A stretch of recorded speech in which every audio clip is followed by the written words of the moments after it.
오늘 이 시간 하나님의 은혜가 가득하기 원합니다. 잠시 기도드리겠습니다. 하나님, 오늘도 주의 말씀 붙잡고자 이 자리에 불러주시니 감사드립니다. 생명의 말씀이 확신력이 임하고 생명의 은혜가 충만한 시간 되게 인도하여 주옵소서. 예수 그리스도의 이름으로 기도합니다. 아멘. 예수님께서 다락방 방화를 하고 계시는 중에 있습니다. 14, 15, 16장의 주제는 떠남이라는 주제를 가지고서 지금 계속해서 말씀을 하고 계십니다. 나는 곧 떠난다 라고 이야기를 합니다. 그러면서 다른 성령님을 보내줄 거다 라고 말씀을 했습니다. 14장에서는 오늘 읽었던 16절 말씀에 잘 기록이 되어 있는데 16절을 다시 한번 천천히 읽어보겠습니다. 내가 아버지께 구하겠으니 그가 또 다른 보혜사를 너희에게 주사 영원토록 너희가 함께 있게 하리니. 그래서 이제 보혜사를 주겠다 약속하고 있습니다. 15장 26절에도 보게 되면 보혜사 성령 주시겠다라는 말씀이 있는데 15장을 한번 여러분 찾아보시기 바랍니다. 오늘은 성경을 직접 찾으면서 한번 읽어보려고 합니다. 15장 26절 찾으셨죠? 예, 눈을 읽으세요. 눈으로만 읽으시기 바랍니다. 예, 그 다음에 16장 7절 16장 7절 자, 찾으셨으면 또 읽어 속으로 눈으로만 읽으세요. 눈으로만 시작. 자, 그래서 성령님을 보내주신다는 약속의 말씀을 계속해서 14장, 15장, 16절에 말씀을 해주고 있습니다.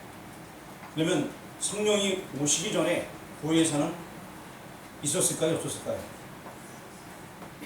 보혜사 성령이요 찬송가도 있는데 이 보혜사, 예수님께서 보혜사를 보내준다고 말씀하셨는데 그전에는 보혜사가 있었을까요? 없었을까요? 알아맞히는 분에게는 이따가 성교사님께서 주신 닭다리 하나를 더 드리죠.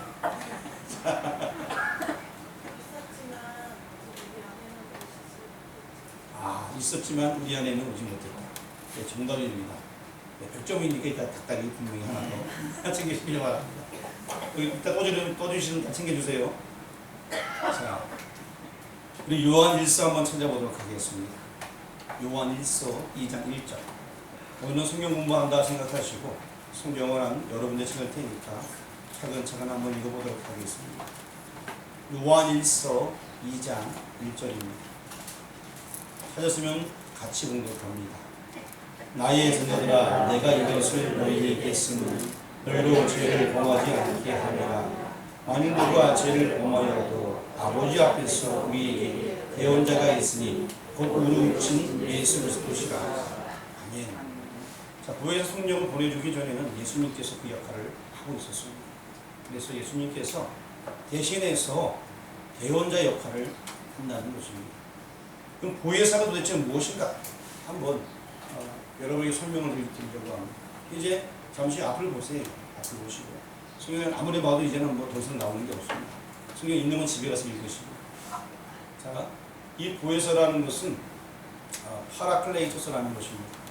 그래서 이 파라라는 것은 곁에 있다라는 의미가 곁에, 늘 곁에. 클레이토스라는 것은 기름 부음을 받았다는 뜻인 것입니다. 혹은 부름을 받았다. 이런 의미를 가지고 있습니다. 그래서 파라클레이토스가 합성어로 보혜사라고 쓰여지고 있습니다. 그래서 이 보혜사의 예를 들자면 이런 거예요. 어떠한 사람이 물에 푹 빠졌어요. 그래서 죽어가고 있습니다. 살려! 주세요! 막 힘들어. 막 물에 빠져서 막 죽을 그런 위험 속에 있습니다. 저도 예전에 어렸을 때 물에 빠져봤는데 살려주세요 말도 안 나오더라고요. 제가 물에 빠졌는데 어떻게 살았을까요? 헤엄쳐서. 제가 그때는 아직 수영을 배우기 전이었습니다.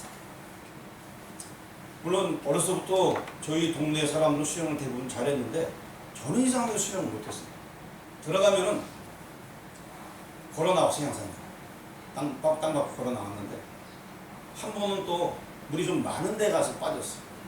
왜 빠졌냐면은 이 검은 추구가 있어요. 큰 추구 한쪽에 여러 명이 매달려가지고 아주 어렸을 때인데 같이 그때 개울이나 강이나 물이 쫙 내려가는 같이 타고 내려가자. 가는데 이 물살이 막 세니까 탁 묻혀버렸어. 미끄러져가고.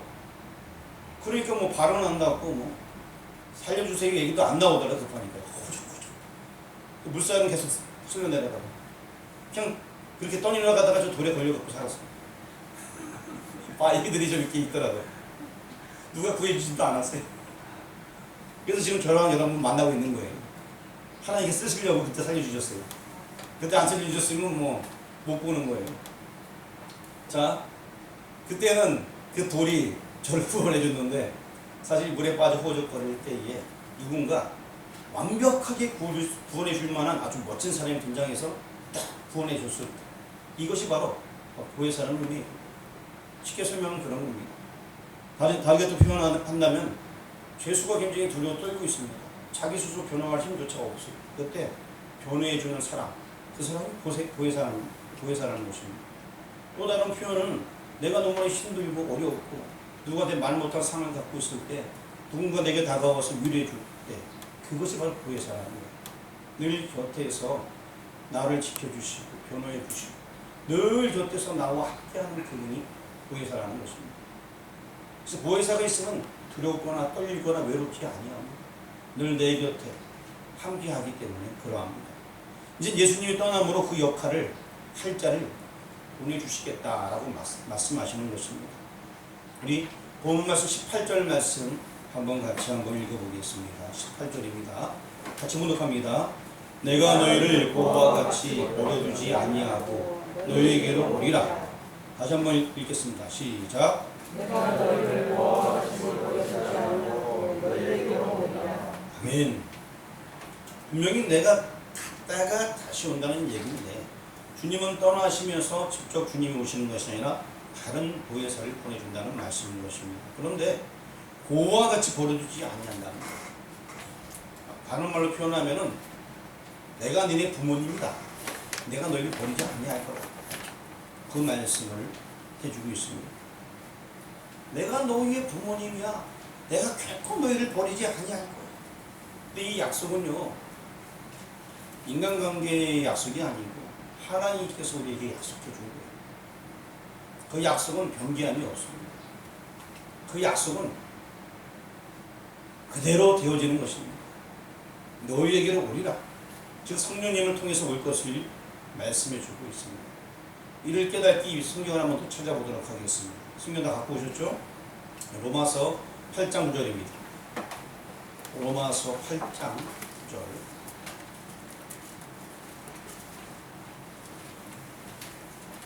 로마서 8장 9절을 보는 순간 이거구나. 매번 여러분들이 이해를 할 수가 있습니다. 찾았으면 같이 한번 로마서 아직 못 찾았네요. 8장 끼고 계시지 마시고 8장 9절을 보시기 바랍니다. 로마서 8장 9절 같이 공독합니다. 만일 너희 속에 하나님의 영이 거하시면 너희가 육신에 있지 아니하고 영에 있나니 누구든지 그리스도의 영이 없으면 그리스도의 사람이 아니라. 다시 오겠다고 하는 그 성령님께서는 이제 우리 속에 하나님의 영으로 거한다는 거예요. 그것이 바로 보혜사 성령님인 것입니다. 근데 그 영이 하나님의 영, 이 한 절을 통해서 여러분 잘 보시길 바랍니다. 다시 앞에 보시고요. 자, 우리가 예수님이 내 안에 계시다고 얘기하잖아요. 그렇죠? 예수님 믿고 십자가의 구속의 사건 믿으면 이제 결국 그 예수님이 내 안에 내가 영접하는 말 들어온다.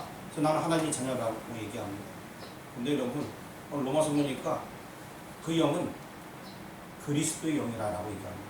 그 영은 하나님의 영이라고 얘기합니다. 우리는 하나님 내게 보여달라라고 말하는 사람 많이 보았습니다. 이미 하나님은 내 안에 성령으로 계십니다. 하나님의 영이 내 안에 있다는 것. 이거는 엄청 놀라운 사실이에요. 이건 무엇과도 바꿀 수 없는 기쁨의 소식이기도 합니다. 진리의 영, 오늘 로마서 8장 9절에서는 하나님의 영, 그리스도의 영, 그것이 있어야 된다라고 얘기하고 있습니다. 예수님께서 떠나시지만 하나님의 영을 너희 속에 내가 함께하겠다. 너희 속에 하나님의 영이 거하면 너희가 내 육신에 있지 아니하고 영에 있나니라고 말씀해 주고 있습니다. 누구든지 그리스도의 영이 없으면 그리스도의 사람이 아니라. 여러분 심령에 그리스도의 영이 있어요 없어요? 있다는 얘기입니다. 없다고요? 있다는 얘기입니다. 이거는 엄청나게 큰 축복이에요. 사실 우리가 예수님 내 안에 있어 말을 사용하니까 이게 습관처럼 사용하니까 별거 아닌 것 같은데요. 하나님의 영이 내 안에 있다. 그리스도의 영이 내 안에 있다. 이거는 그 무엇과 바꿀 수 없는 어마어마한 축복인 것입니다. 어떠한 것과도 바꿀 수가 없는 것입니다. 이 한 절을 통해서 우리 속에 계신 분을 하나님의 영, 그리스도의 영이라고 고백할 수가 있는 것입니다. 그리스도인이란 이런 사람들인 것입니다. 여러분은 고아가 아니에요. 혹은 이 중에 고아로 태어난 사람이 있더라도 고아가 아니에요. 왜? 하나님이 여러분과 함께하고 계십니다. 그 하나님은 바로 성령 하나님이 여러분과 함께 하시기 때문에 우리는 결코 고아일 수가 없어요. 물론 태어나서 부모님이 없어서 고아인 경우가 우리가 있을 수 있지만 성경에서는 내가 너희를 고아처럼 내버려두지 아니하리라 라고 말씀합니다. 오늘 본문 말씀에 나와 있어요. 여러분은 하나님의 자녀예요. 여러분은 누구의 자녀라고요? 고아예요? 고아가 아니에요? 고아가 아닌 거예요. 하나님의 자녀예요. 우리 목사님 중에서 재작년쯤에 그 아버님이 돌아가시는 분이 계셔요. 어머님은 먼저 그 전에 돌아가셨고. 그런데 그 분이 하는 말씀이 우리 단체 목사님들 카톡에서 나 이제 고아가 되었다. 내가 농담담 쓰더라고 이렇게. 부모님 다 돌아가셨다. 연세가 많으시니까 하늘나라 가셨다는 얘기죠. 그런데 우리는 결국 고아가 아니에요. 하나님의 아버지죠. 우리는 다 알고 있어요. 그리스도인이라는 건 어마어마한 축복인 것입니다. 태어날 때부터 부모님이 없어도 고아가 아닌 거예요. 왜냐? 우리 안에 예수님이 계시면 우리는 하나님의 자녀인 것입니다. 하나님의 자녀라는 축복은 굉장한 축복인 것입니다. 우리 본문 16절 말씀 같이 한번 또 읽어보겠습니다. 같이 낭독합니다. 내가 아버지께 구하겠으니 그가 또 다른 보혜사를 너희에게 주사 영원토록 너희와 함께 있게 하리니. 자, 여기서 이제 눈에 띄는 단어 하나 딱 있어요. 오늘 여기서 여러분에게 설명해 주고 싶은 단어가 있어요. 자, 영원토이라는 단어가 눈에 딱 띄게 되었습니다. 영원토이라는 것은 계속되어서 끊임없이라는 의미를 가지고 있습니다. 여러분, 아브라함 같은 경우에 하나님의 사람들을 만나갖고 식사를 대접한 이야기가 성경에 나옵니다. 그가 하나님의 사람을 만나 식사를 대접했는데 얼마 동안 같이 있었을까요? 아브라함은 믿음의 조상이에요. 아브라함은요, 하나님께서 택한 사람이에요. 그래서 그를 이끌어서 정말 그 갈대 메소포타미아 끝자락에 있는 갈대 우러라는 지역에서 그를 끌어올려갖고 하나님을 이끌었다가 나중에 저기 가나안 땅까지 가게 했던 특별한 어떤 존재 같은 사람이고, 유대인들은 아직도 아브라함을 하게 되면 꾹꾹 굳습니다. 그 정도의 아브라함이, 그가 하나님의 사람을 영접하고 그와 있었던 시간이 얼마나 될까요? 자, 하루? 이틀? 일주일? 오늘 본문에는 영원토록 너희와 함께 있게 하리니. 무슨 얘기인지 아시겠습니까? 이거는 아브라함하고 비교가 안 되는 축복이에요. 모세 같은 경우에 하나님을 대면하게 됩니다. 하나님을 대면하여서 뭐 십계명도 받아오고 또 하나님께 기도할 때 응답도 많이 받았던 사람이에요. 그 하나님과 얼마나 대면했습니까? 물론 그 산에 올라갔지만 하나님의 영광을 보여주셔서 제대로 보지도 못했어요. 그렇죠? 제대로 못 봤어요. 심지어요, 이 모세 같은 사람은 정말 대단한 사람인데 항상 하나님 말씀을 듣고 이행한 그런 멋진 사람들도 불구하고 하나님과 함께 했던 그 시간들이 성경에는 물론 그 함께 했던 의미가 직접 대면하고 보아 이런 의미로 따진다면 거의 없어요. 물론 대면하여서 뭐 받았다고 얘기하지만 실제 하나님 영광 볼 때는 직접 그렇게 대한 것이 아니에요. 그러니까 우리는 지금 영원토록 그분을 함께 한다는 거예요. 그분이 내 안에 있어요. 한번 따라 하시기 바랍니다. 예수님, 내 안에 계십니다. 내 안에 계십니다.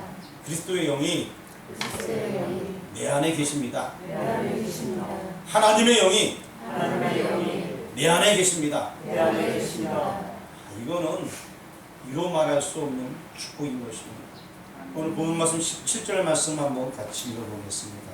17절 공독합니다. 그는 진리의 영이라 세상은 능히 그를 받지 못하나니 이는 그를 보지도 못하고 알지도 못하니라. 그러나 너희는 그를 아나니 그는 너희와 함께 거하시며 너희 속에 계시겠습니다. 야, 여기 보니까 또 너희 속에 계시겠습니다. 이것이 오늘 본문의 핵심인 것입니다. 진리의 영인데 세상은 능히 그를 받지 못하지만 이제 그 진리의 영이 우리 속에, 내 속에 함께한다. 이거 하나만 여러분 깨우치고 가면 오늘 설교는 다 끝난 겁니다. 창세기 6장 3절에 이런 말씀이 있습니다. 여호와께서 이르시되 나의 영이 영원히 사람과 함께하지 아니하리니. 하나님의 영이 사람과 함께하지 아니한다라고 얘기하고 있습니다. 그런데 지금은 하나님의 영이 우리와 함께해요, 함께 안 해요? 예수님께서 떠나시면서 보혜사를 보내준다고 했어요. 그래서 보혜사가 왔단 말입니다. 그래서 그 영이 우리와 함께 한다는 거예요. 로마서 8장 9절 아까 읽었던 말씀인데 만약 너희 속에 하나님의 영이 거하시면 너희가 육신에 있지 아니하고 영에 있나니 누구든지 그리스도의 영이 없으면 그리스도의 사람이 아니니라. 우리가 그리스도의 사람이라면 우리 속에 그리스도의 영이 있다는 것입니다. 하나님의 영이 있다는 것입니다. 다시 구약시대 또 설명드리겠습니다. 하나님이 신의 손에 임재하였을 때에 사방의 지경이 정해져 있었습니다. 침범하는 자는 어떻게 된다 했습니까? 예, 동물이나 사람이나 침범하면 죽는다라고 얘기했습니다. 아무나 그 앞에 가까이 올 수가 없었습니다. 자, 그리고 성막과 그 다음에 성전에도 보게 되면 거기에 지성소에 이르는 길은 뭐가 가로막혀 있었어요? 휘장으로 가로막혀 있었어요. 그렇죠? 지성소로 가는 길은 휘장으로 가로막혀 있어서 갈 수가 없었습니다. 성막이 완성되었습니다. 그래서 출애굽기 40장 34절에 보니까 구름이 해막에 덮이고 여호와의 영광이 성막에 충만하며. 지금 이제 성막이 완성되니까 여호와의 영광이 성막에 충만하게 되었어요. 그래서 와, 정말 하나님께서 다 기뻐합니다. 그런데 출애굽기 40장 35절 말씀이 이렇게 말합니다. 모세가 해막에 들어갈 수 없으니 이는 구름이 해막 위에 덮이고 여호와의 영광이 성막에 충만함이었습니다. 여호와의 영광이 성막에 충만한데 모세는 못 들어가요.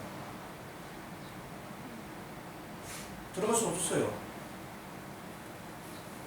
하나님 우리와 함께하기 위해서 성막을 주셨는데 그 성막에 하나님의 영이 충만할 때 모세가 들어가요, 못 들어가요? 못 들어가는 거예요. 구약 시대는 그런 시대예요. 감히 어디로 들어갑니까? 그게 구약 시대입니다. 그리고 또 솔로몬 시대에 성전이 완공되었습니다. 역기하 7장 2절 말씀 읽어드리겠습니다. 여호와의 영광이 여호와의 전에 가득하므로 제사장들이 여호와의 전으로 능히 들어가지 못하였고. 여호와의 영광이 성전에 충만한데 들어가요, 못 들어가요? 못 들어갔어요. 근데 마가의 다락방에 성령이 충만했는데 어땠어요? 거기 사람이 있었어요, 없었어요? 있었어요. 다시 한번 또 물어볼게요. 마가의 다락방에 성령이 충만했는데 마가의 다락방에 성령이 충만했습니까? 거기는 사람에게 충만했습니까? 어디 충만했어요? 그렇죠. 거기는 각 심령이 충만해진 거예요. 각 사람에게. 그 다락방 안에만 충만한 게 아니고 그 각 심령한테 충만해진 거예요. 완전히 다른 개념이 지금 예수님께 떠나가시면서 이제 6월절 마지막 만찬 때 떠남에 대해서 얘기하시면서 내가 가는데 내가 너희에게 보혜사 성령을 줄 거야. 이 메시지는요, 이거는 엄청난 은혜의 메시지예요. 그 보혜사가 왔기 때문에 우리 가운데 예수님 모시고 살아갈 수 있는 거예요. 구약 시대에는 여호와 영광이 충만하면 감히 그 겉에 갈 수가 없었습니다. 백성은 못 갔으며 도덕목이나 못 갔고요. 제사장들도 못 갔어요. 모세 같은 사람도 그 앞에 못 갔습니다. 못 들어갔어요. 하지만 지금은 담대히 은혜의 보좌 앞에 누구나 나아갈 수 있는 길이 열려지게 된 것입니다. 이것이 우리에게는 큰 복이라는 것입니다. 하나님의 영광은 성전에 충만하였지 구약 시대에는 제사장이 충만한 것이 아니었습니다. 그들은 밖에서 들어가지 못하고 있었습니다. 하나님의 영광이 충만한 것을 그냥 느끼기만 했지 여기 영광이 충만하구나. 하지만 자기는 그 바깥에 있어야 되는 거예요. 자기랑 어쩌면은 큰 관계가 없는 듯 보이는 거예요. 이게. 물론 그런 관계 속에서 그분 앞에 나가는 길이 제시되어 있긴 하지만 아직까지 그때에는 직접적으로 그분과 동행하는 길이 열려지지 아니한 그런 시대였습니다. 보혜사 성령에 대해서 지금 말씀하고 있는데 성막과 성전에 충만했던 하나님의 영광은 인간의 장막을 입고 이 땅에 오실 예수 그리스도의 모형이었습니다. 구약시대에 성막을 보셨던 그 하나님의 임재의 모습이 앞으로 오실 예수님의 어떤 모형이었고 구약시대의 솔로몬 시대의 성전으로 임했던 하나님의 영광 또 그 모습이 앞으로 오실 메시아의 모형이었습니다. 요한복음 1장 14절 말씀에 말씀이 육신이 되어 우리 가운데 거하시매 우리가 그의 영광을 보니 아버지의 독생자의 영광이요 은혜와 진리가 충만하더라 하면서 말씀이 육신이 되어 우리 가운데 임하였다라고 말해주고 있습니다. 자, 말씀이 육신이 되어 이걸 조금 더 제가 풀어서 설명드린다면 구약시대의 하나님의 말씀을 모세가 받아왔습니다.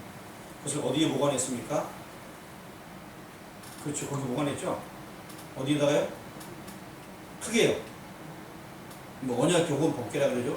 법궤 언약궤가 맞습니다. 그래서 그 안에 보관해 두었습니다. 오늘 새벽에도 얘기했지만 그 말씀이 그 안에 있었어요. 하나님의 말씀이 그 안에 있었는데 대제사장도 1년에 한 차례씩 그 안에 들어가서 자기 죄 때문에 짐승을 잡아서 피를 그 법궤 위에 속죄소에 뿌려야지만 거기서 제사장 업무를 감당할 수 있게 되는 것입니다. 그런데 잘못 들어가면 어떻게 된다? 제사장도 대제사장도 죽어서 나오게 돼 있어요. 죽어서 못 나오지가 않았어요. 그럼 어떻게 한다? 다른 사람이 끌어내는 다른 사람이 들어가요? 못 들어가요. 들어가면 다 죽으니까. 즉 대제사장이 들어가서 업무를 볼 때는 발에다 끈을 묶어서 이렇게 밖으로 연결되어 있어요. 그래서 이 제사장 옷에 방울이 달려 있어 이렇게 딸랑딸랑 소리가 나게 되는데 소리가 한참 동안 안 나오면 그걸 내면 죽는 거예요. 하나님 앞에 나갈 때 한 번은 못 나갔어요. 근데 어떻게 나갈 수 있게 되냐면 그 속죄소에 피가 뿌려졌습니다. 하나님의 복으로 어느 누구도 살 수 없지만 그 피를 통해서 살 수 있게 된 거예요. 6월절 어린 양을 통해서 모든 사람이 살 수 있었듯이 그 피를 통해서 문 임마가 설주에 피가 있으니까 여긴 재앙이 이미 임했구나 하고 재앙이 넘어가서 6월절이 됐듯이 이 지성소에 들어가는 것도 예수님의 피로 말미암아서 제사장이 들어가서 그 일을 할 수 있는 그런 표현이었습니다. 그런데 그 말씀이 어떻게 됐다? 법궤 안에 있던 언약궤 안에 있던 이 말씀이 어떻게 됐다? 육신이 되어서 우리 가운데 거하시게 돼요. 함부로 대할 수 없는 그 말씀이 함부로 그 앞에 나갈 수 없는 그 말씀이 이제는 육신이 되어서 우리 가운데 거하시는데 그분이 바로 예수님이시다. 근데 예수님이 또 뭐라고 말씀하시냐면 내가 또 다른 보혜사를 너에게 보내주시겠다 라고 말씀하셨습니다. 그리고 그 보혜사가 바로 성령님으로 나가야 될 방에 임하게 되었고 이제는 각 신령 가운데 임함으로 말미암아서 누구나 다 은혜의 보좌 앞에 나갈 수 있게 되었고 믿기만 하는 그 마음 속에 예수님이 들어와서 우리와 영원토록 함께 한다는 것입니다. 이게 바로 복음이에요. 주님은 육체에 자기 육체를 찢음으로 말미암아서 가로막혔던 휘장을 찢어주셨습니다. 누구나 나갈 수 없었던 그 자리 이젠 누구나 나갈 수 있게끔 위로부터 아래로 쫙 찢어주셨습니다. 하나님의 영인 인간 속에 내주하심이 가능하게 된 것이 바로 예수님께서 자기 육체를 찢음으로 가능하게 된 것입니다. 아까 말씀드렸듯이 오순절날 120명 사람들에게 마가의 다락방에서 기도할 때에 성령이 각 신명에 임했다라고 성경은 말씀해 주고 있습니다. 각 신명이요. 마가의 다락방 안에 다락방이 충만한 게 아니에요. 각 사람의 충만이 임하게 된 것입니다. 그래서 굉장히 중요한 메시지인데요. 사실 이 일이 있기까지는 예수님의 순환과 부활이 있었기 때문에 가능한 것입니다. 예수님의 떠나심이 있었기 때문에 가능합니다. 지금 요한복음 14장, 15장, 16장에 떠남에 대해서 얘기하는데 이 떠남이라고 표현하고 있지만 이 떠남은 무슨 얘기냐? 예수님의 십자가 사건을 얘기합니다. 내가 떠난다. 그 얘기는 내가 이 십자가 그 사건 때문에 갈 수밖에 없다. 그 말씀을 하는 것입니다. 십자가의 죽음 그것을 지금 말씀하고 계십니다. 그러므로 말미암아 내가 대신 죽음으로 말미암아 너에게 성령이 임재하게 될 것이고 너희는 그로 말미암아서 영원토록 이제 나와 함께 할 것이다. 그 메시지를 주고 있는 것입니다. 예수님의 입장에서는 우리 입장에서는 굉장히 기쁨의 소식, 복음이지만 예수님의 입장에서는 그 심정이 얼마나 힘들었겠습니까? 이 말씀을 하시면서 자신이 죽어줘야지만 가능한 일이기 때문에 떠남에 대해서 얘기를 하는데 제자들은 당시 아마 잘 이해를 못했던 것 같아요. 이제 여러분들에게 권면할 것이 있습니다. 성경을 한번 찾아보시기 바랍니다. 로마서 4장 19절입니다. 로마서 4장 19절. 오늘은 간단하게 이 권면의 말씀과 또 제게 있었던 일들을 좀 말씀드리고서 말씀드리려고 합니다. 로마서 4장 19절. 찾으셨습니까? 4장, 여기 이후의 내용들이 참 너무나 은혜로운 말씀이 많이 있는데 4장 19절부터 21절까지만 같이 공독하도록 하겠습니다. 19절부터 함께 공독합니다. 그가 백세나 되어 자기 몸이 죽은 것 같고 살아있는 그가 죽은 것을 알고도 믿음이 약하여지지 아니하고 믿음이 없어 하나님의 약속을 의심하지 않고 믿음으로 견고하여져서 하나님께 영광을 돌리며 약속하신 그것을 또한 능히 이루실 줄을 확신하였으니. 자, 19절 말씀 보니까 사람으로 안 되는 상황이에요. 하지만 그가 믿음으로써 결국에는 그것을 극복하고 하나님께 영광이 되어지는 말씀을 보여주고 있습니다. 그래서 그 확신 속에서 결국에 하나님께서 그것을 믿음으로 여기고 그를 사용하는 모습이 나와 있습니다. 안 될 것 같은 상황, 사람의 생각으로 안 될 것 같은 상황이에요. 그런데 사람의 생각일 뿐 하나님께서 하신다니까 그 믿음을 가지고 나아갈 때에 하나님의 역사가 실제로 나타난다는 것입니다. 우리가 잘 알고 있는 말씀, 믿음은 바라는 것들의 실상입니다. 우리가 지금 아무것도 없지만 하나님의 뜻 가운데 그것을 바랄 때 그것이 이루어진다는 것입니다. 분명히 아브라함에게 하나님의 말씀 임할 때 임했는데도 맨 처음엔 잘 안 믿었죠. 하지만 나중에 그 말씀을 믿었을 때에 놀라운 역사가 나타나게 된 것입니다. 하나님께서 하신다는데 하나님께서 우리에게 정말 성한 마음을 준다면 그 말씀을 위해서 여러분 기도하고 나갈 때 그 일이 이루어지게 되는 것입니다. 그래서 두세 사람이 모여 있어도 성령님은 그들과 함께하고 그들 가운데 역사합니다. 그러니까 어떤 분이 이렇게 얘기합니다. 목사님 혼자 있으면 역사 안 하나요? 혼자 있으면 어떨까요? 골방에서 기도하라고 얘기하잖아요. 혼자 있어도 역사하십니다. 혼자 있건 둘이 있건 셋이 있건 너희가 있건 주의 이름 모여 기도하는 그곳에 하나님께서 함께 하시는. 여러분 성령 받겠다고 이리저리 방황하지 마세요. 성령님 내 안에 계십니다. 그냥 열심히 기도하면 하나님께서 나를 붙잡아 주시고 나를 통해 역사하는 거예요. 왜 이리저리 방황합니까? 아무 데나 가서 머리 들이면서 나에게 축복해 주세요. 사람이 축복하는 거 아니에요. 하나님께서 복 주시는 거예요. 하나님께서 그냥 복을 내려주시는 거예요. 정말 그분 앞에 나와서 간절히 기도할 때 하나님께서 어루만져 주시고 필요한 것을 채워주시는 것입니다. 제가 이제 이번에 초등학생들 운동회를 20일로 하게 됐는데 갑자기 얘기를 듣게 되었어요. 지난 수요일날 얘기를 듣게 되었는데 일반적으로는 이제 이런 행사가 있게 되면은 제가 이 일을 왜 하게 됐는지 지난번에 제가 설명을 드린 바가 있습니다. 다시 설명하지 않도록 하겠고요. 그런데 그래서 이걸 준비할 때에 상당히 기도가 많이 되어졌어요. 왜냐? 이들의 미래의 꿈이거든요. 그래서 제가 이제 일부러 이름을 꿈의 잔치라고 이제 제 스스로 명명을 했습니다. 이 미래의 꿈, 미래의 보배는 아닙니다. 그래서 물론 학교의 운동회지만 제 입장에서 볼 때는 꿈의 잔치였어요. 그래서 이 잔치를 정말 잘하고 싶었습니다. 그래서 학교 운동회가 있으면 예전에는 이제 몇 년마다 했으니까 한참 전에 벌써 몇 달 전에 학교 계획 속에서 언제쯤 있냐고 알아보고 뭐 어떤 때는 아직 결정 안 됐다면 좀 기다리기도 하고 그래서 결정되게 되면 그걸 준비하게 됩니다. 준비할 때 하루 이틀 만에 준비하는 것이 아니라 오랜 기간 동안 우리가 준비하게 됩니다. 기도하게 됩니다. 그래서 목사님들끼리 모여서 기도하면서 같이 밥도 나누고 돌아가면서 먹기도 하고 그리고 여러 가지 준비하게 됩니다. 사실 상당히 힘들었어요.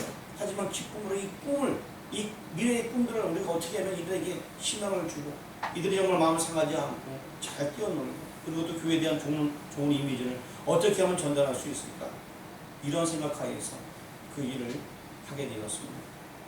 사실 내가 왜 쉽지 않았다는 얘기를 하냐면, 사실 맨 처음에 제가 너무 기뻤어요. 무슨 이렇게